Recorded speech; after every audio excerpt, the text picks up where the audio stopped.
Every technological revolution creates two groups of people, those who fear it and those who profit from it. Today, artificial intelligence is creating exactly the same divide. Headlines warn that millions of jobs could disappear.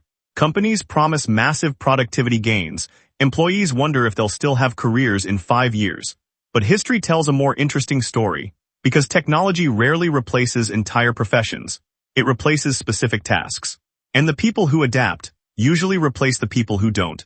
So what makes this AI revolution different? That's exactly what we're about to uncover. Let's start with what the numbers actually say. Goldman Sachs estimates that AI could affect up to 300 million full-time jobs globally. Not blue-collar factory work, white-collar professional work, lawyers, accountants, financial analysts, writers, programmers, doctors. The jobs that required expensive education. The jobs that were supposed to be safe.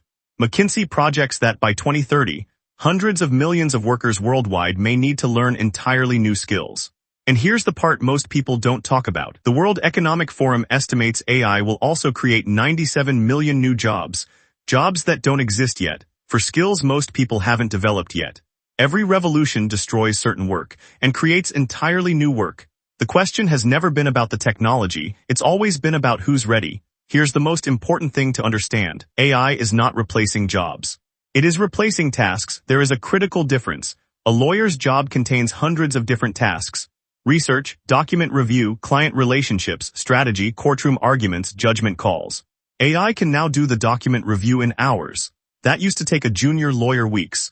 But AI cannot build a client relationship. It cannot make a judgment call in a gray area.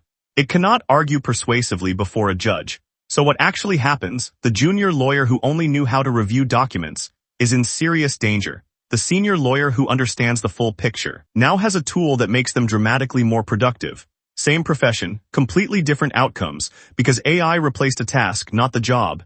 In 2016, a famous AI researcher made a bold prediction. He said we should stop training radiologists, because AI would make them obsolete within 5 years.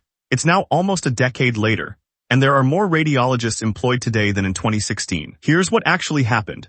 AI became extraordinary at reading X-rays and MRI scans. It can process 1,000 scans in the time a human reads 10, but hospitals didn't fire radiologists. They used AI to handle the screening, and radiologists moved into complex diagnosis, patient consultation, and difficult cases that required human judgment and communication. AI didn't eliminate the profession. It elevated it. The radiologists who panicked are still panicking. The radiologists who adapted are now doing more meaningful work than ever. So what skills are actually protected? 4 things. 1. Emotional intelligence. AI can write a perfect apology letter, but it cannot look a grieving client in the eye and know when to stop talking. That requires something no model has ever been trained to have: human presence. 2. Judgment in ambiguous situations. AI is excellent when the rules are clear. When they're not, it hallucinates, it fabricates, it confidently gives wrong answers. The most valuable human skill in an AI world is knowing when to trust the AI and when not to. 3. Accountability and leadership. AI can generate the strategy, but someone has to stand in front of the board and own it. Someone has to inspire a team to execute it. Someone has to take responsibility when it fails. AI cannot be held accountable. You can, and that accountability has enormous value. 4. Creativity with genuine stakes. AI remixes, it combines what already exists in sophisticated and impressive ways, but the original idea, the creative leap that changes an industry, the insight that comes from lived experience and genuine risk, that still belongs to humans for now. Here's a story most people find hard to believe. When ATMs were introduced in the 1970s, everyone predicted they would eliminate bank tellers. Why would banks pay humans to count cash when a machine could do it faster and cheaper? But something unexpected happened. ATMs made bank branches cheaper to operate, so banks opened more branches, and they hired more tellers not to count cash. That job went to the ATM. But to sell financial products, build customer relationships, and handle complex requests. By the 1980s and 1990s, there were actually more bank tellers than before ATMs existed. The technology eliminated a task, not the profession, and the tellers who thrived were the ones who stopped thinking of themselves as cash counters and started thinking of themselves as financial relationship managers. Here's what nobody in the AI debate is saying clearly enough. The real competition isn't between humans and AI. It's between humans who use AI and humans who don't. A lawyer using AI can review 10 times more contracts than one who doesn't. A programmer using AI can write code 3 times faster than one who doesn't. A financial analyst using AI can process data that would take a human team weeks. In a single afternoon, the threat isn't the machine, the threat is the colleague sitting next to you, who figured out how to use the machine 6 months before you did. That's the divide that's forming right now, not between humans and AI. Between humans who direct AI, and humans who are waiting to be directed out of a job. So what do you actually do? 3 things. 1. Develop AI literacy, not AI expertise. You don't need to learn how to build an AI model, you need to learn how to direct one, how to write a prompt that gets you what you actually need, how to verify what it gives you, how to combine AI output with human judgment. This skill alone will separate the top 20% of every profession from the rest. 2. Identify your replaceable tasks. Before someone else does, look at your job honestly. Which parts of what you do are repetitive? Which parts involve pattern recognition? Which parts are data processing? Those are the parts AI is coming for. And here's the counterintuitive move. Learn to use AI for those tasks yourself.